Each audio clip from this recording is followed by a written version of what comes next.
Абай шығармашылығында ер тану, жар таңдау деген түсініктер бар. 2016 жылғы статистика бойынша құрылған некелердің басым көпшілігі көп өтпей-ақ ажырасып жатқан белгілі. Бұл сұрақтар әлі біздің актуалдығын жоғалтқан жоқ. Бүгін біздің тақырыбымыз айнық шегір тақырыбында болмақ. Ең бірінші сұрақ осы Абай шығармашылығындағы айнық шегір деген түсініктің астарында не жатыр? Бәрекелді. Бұл айнық шегірді Абай өзі енгізіп отыр. Оған дейін бұл бір категория ретінде, бір феномен ретінде қазақ әдебиетінде болмаған құбылыс. Абай бұл ұғымды енгізу үшін Пушкиннің шығармашылығын шебер пайдаланған. Пушкиндегі мына Онегиннің трагедиясын, Онегиннің басына өткерген оқиғаларға соның диагнозын Абай айнық шегір деп қойғанды. Содан ол Пушкиннің өзінде жоқ, бірақ Абай Онегинді айнық шегір деп таныған. Оның бүкіл трагедиясының, оның бүкіл басынан өткізген өзінің Тәңір қосқан жары дейді ғой, өзі Тәңір қосқан Татьянаға қосыла алмауының себебін Абай түсіндіреді. Бұл енді әлем әдебиетіндегі бір ерекше құбылыс. Сондан ол негізгі оның мағынасы, айнық шегірдің мағынасы, дат философы Киркегор айтады, өзінің дейді бүкіл күш қуатын нәпсісіне жұмсап алған адам, бір гүлден екі гүлге секіріп үйреніп алған көбелекше кейіннен ол жұбайлық өмірде тұрақсыздық танытады екен. Яғни нәпсінің табиғаты сондай, ол өзін тоятын қанағаттандырған бетте бірден жиіркеніп басқа объектіге ауысып отырады екен. Сондан Абай айтып отыр, біреуді көркі бар деп жақсы көрме, лапылдақ көрсе қызар нәпсі керме дейді. Қазақтың негізгі сөзі бар ғой, нәпсінің табиғатын ашатын. Негізінен Абай бұл Пушкиннің Онегиніне ат қойған кезде ол қазақтың философиясын, ислам философиясын шебер пайдаланғанда, сол контексттен келіп оған диагноз қойып отырды.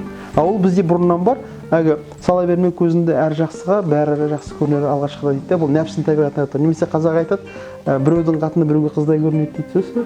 Бұның бәрі жаңағы өзіндікі мұздай нәпсінің табиғаты.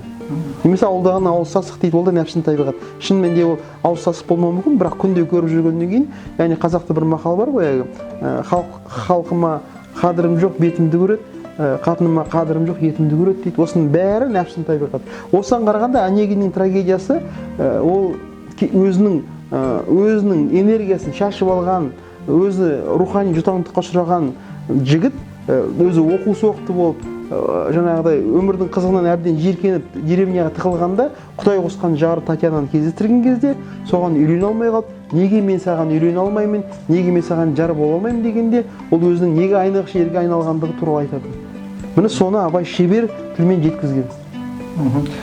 Сіз тұрақсыздық дедіңіз да? Иә. Біз 2016 жылғы статистиканы толық қарадық. Сол статистикаға қараған кезде, мынау оңтүстік Қазақстан облысында 24%, Павлодар облысында 57%, Қостанай облысында 58%, Өскеменде дәл сондай көрсеткіште, Жамбыл облысы, Атырау облысында 30-35% көлемінде. Неге осы қазақтар көп шоғырланған жерде төмен деңгейде ажырасудың? Ал басым көпшілігі орыс тілді халық немесе славян өкілдері өмір сүрген жерде жоғары. Бұл неден шықты? Өйткені бұл біріншіден, бұның негізінен мынау қазақтың дәстүрім сақталған жерде неке бұзу өте сирек кездеседі. Екінші бір мәселесі бар, дәстүр бар жерде мынау жар таңдаудағы, ер танудағы үлкен мәселе қалыңдық таңдап берудің дәстүрлі формалары қолданылады. Мысалы, айттыру, құда түсу деген. Негізінен қазір ғалымдар дәлелдеп отыр, осы айттырылған, құда түскен қыздар, мысалы, бұның жаңағыдай ғұмыры баянды болып, ұжымайлық өмірі баянды болып, ол отбасы өте сондай бір берік болады екен, көбінесе. Содан оңтүстікте, мына таза қазақи менталитетті орналасқан жерде, ол осындай формалар бар. Құда түсу, айттыру, және ең бастысы бұл жердегі әрине некені сақтап қалатын ол иман мәселесі. Сондан Абай айтып отыр ғой, бұл жерде Абай бидеп айтып отыр. Мынау ердің қызығы деген ұғымды келтіреді Абай. Сонда Абай айтады, ер танымай ерге барған ер қызығын кім көрер дейді. Шығарыны жолын таба алмай, қайғыменен бос болып жүр. Айнығыш ер татса салқын бал орнына береді. Иә? Қазымырлап сөздің атын қасиетті беттіреді. Сонда Абай айтып отыр. Негізінен дейді, ол мысалы өзі жастар үйленген кезде біз бала шағаның қызығын көр деп бата беріп жатамыз ғой. Ал Абай айтады, ердің қызығы деген мәселені көтеріп отырады. Мысалы әйел ол ерінің қызығын көру керек қой. Біздің әйелдеріміз көбінесе ойлайды, дейді, мысалы мен Қуатбек деген менің бір досым бар, Қарағандыда, сол айтады ғой.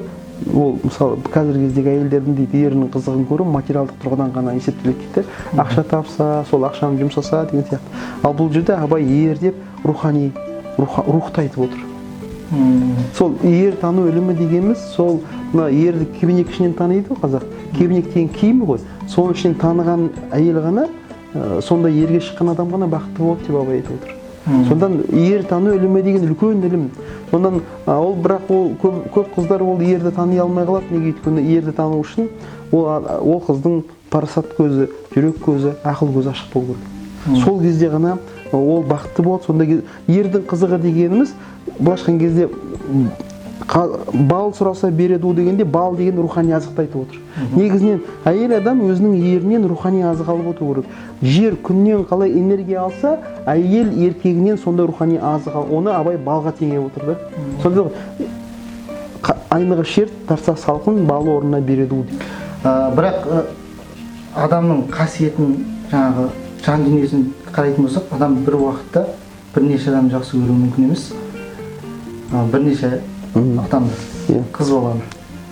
Бірақ ата бабамыз 3 әйелден, 4 әйелден алған.